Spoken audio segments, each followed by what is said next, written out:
Yan, gamitin na natin yung lamesa in order ni Mama. Diba? Pang-picnic ba? Magpipiknik muna kami. Ano may libro mo? Nakain tayo habang nagre-review. Mabigat to eh. Ay, isa-isang libro lang. Hindi mo naman lahat nare-review yan. Hindi dyan ang page. Sino mo yung kay Wawa? Na kay Wawa? Kakainin ko na lang itong toyo. Ano? Kainin ko yung toyo.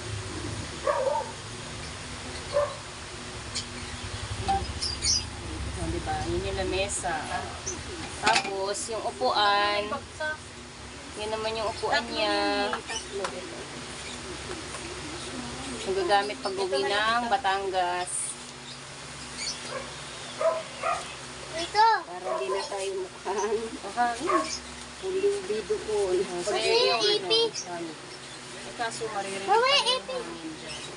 Uy! Ipi.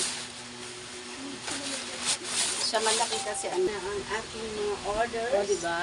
Nagdatingan lang sabay-sabay. Pipiknik kami Uy, ngayon. Mati. Ang 2,000 ko pa ito. Mahigit. Ba't ang mahal? Paano ba makaka-review? Unit mo na. Aralin to yan ah. O, alisin mo na yan. Tibay. Okay, mag-review ka. Ha? Review. Ay, hirap. Di ba meron yan yung ano? Questionnaire? Ikaw, mag-questionnaire ko. Hindi yung dyan na sinagutan ninyo. Wala. Ito pa yun eh. At saka ito yun. Oo. Wala na iba yung may mga sinasagutan ninyo. Ito yun. Hindi mo ko na questionnaire yan, pero nasa may exam. Magbasa ka. Nasa na yung toyo kakainin ko. Toyo kakainin. Nasa ito. Kala ko na magtuturo.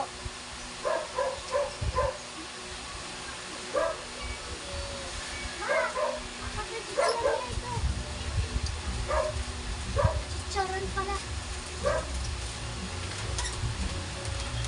Tatlo kasi TV.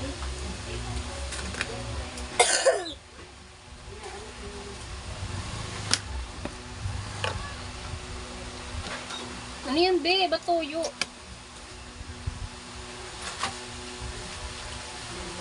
Masarap yun. Pinatay mo na yun sa munggo? Di pa, maano pa, matugas-tugas. Wala, magtuturuan. Simulan mo sa unang page. Basahin mo. Yung may mga salong guhit na ba yan? Wala, pero ito ang ginarangguhin sa nito. Kasama yan sa in-exam nung nakaraan. Ang exam. Di ba nag-exam kayo nung nakaraan? Hindi sa exam. Quiz. Ah, hindi. Exam? Exam mismo. Oo. Tama, umali lang naman. Tama mo na. Check all X. Basahin mo muna ano yung mga importante. Ano ba yung nilagay ni teacher? Nakalila, ba't lang sa matuntos? Hindi, ako. Ayaw mo? Kami lang kakain. Ano kinain niya? Siomay. Pabili ng siomay, tapos nag-ice cream siya kanina. Kasi di ba yung binibili lang ko, 109. Ito 50 lang yun. Hindi na lang ako bumili. Diba? Kain guys! Uy! Halo-halo na may ice cream. Full french fries. Ano ko? Ano ba yun? Crunchy siya? Basahin mo na! Eh, paano kayo ito-consider mo yan? Yung tama o mali? Hindi kasi maganda ito. Mahal ito eh. Magkano ba itong kuwan? Kaya nag-discountan ko lang nasa... Nalugi ka di ba dito? Hindi, okay lang to. Kasi may mga discount ako. Nalugi ka nga eh. Yung mga coins ko.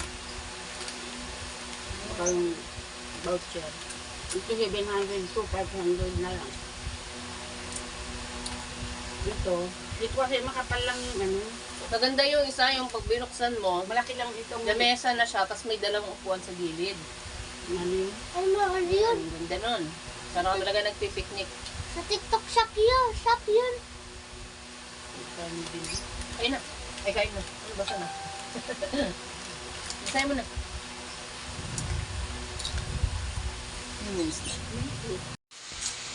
Yung mga pangyan, yung December 11 lang ko. 71. Hindi ano yun. Bakit kasi? Binumba ng mga sundalong Amerikano ang mga Hapon sa Clark Air Base noong December 8, 1940. Lamig. Paano kumain yan? Mali! Review habang kumakain. Hindi ako kabakain. Yung sa Visayas Kasi naman, ubus mo na yung siomay mo. Nilunok mo lang. Oh, yung tubig ah. sa pagitan ng 1941 to 1942, nagsimulang pumasok sa Pampanga ang persa ng mga Hapon. Tapos mula ng 1942 hanggang 1944, ang mamandirigmang gerilya Galingan naman mo. ang Kapampangan ang at buong bayan laban sa Hapon. Minsan hindi mo maigi, lalo na yung mga dates. Yun yung mahirap, yung mga date. Dapat memorize mo. Mali lang naman kasi sila din eh. Pero tanda mo pa rin. Uy, Tama na. sana perfect ako dito. Pag na-perfect mo yung AP, di ba sinabi ko sa'yo dati pa yan. Isang iPhone. Oh, wow, iPhone. Wala nga akong iPhone eh. Hindi ba? iPhone din yan eh. Dito mo to iPhone eh. Ang dami kasi Ang pangat na ng cellphone ko yun. yung constabulary. Tama lang yun, pang games lang. Bawal ka mag-cellphone eh. Ba't may cellphone? Yung papa mo eh. Binili Naging sa akin. aktibo ang constabulary noong 1935 hanggang 1944. 42 at 1944 hanggang 1946 kalalawigan ng Pampanga. Naging aktibo sila. Ayun. Yung constabulary, yung Commonwealth. Yung Mga papatay army. lahat. Ano yun? Bagong Di ba food sabihin ko trip. to? Tapat ng bulkan. Sino nga yung istorya na Sa yun? Bisaya. Ito. Yung napuntahan ko na yun. Nakapasok ako. Ang pinagmulan ng at kasaysayan ng lalawigan ng Leyte. Bad.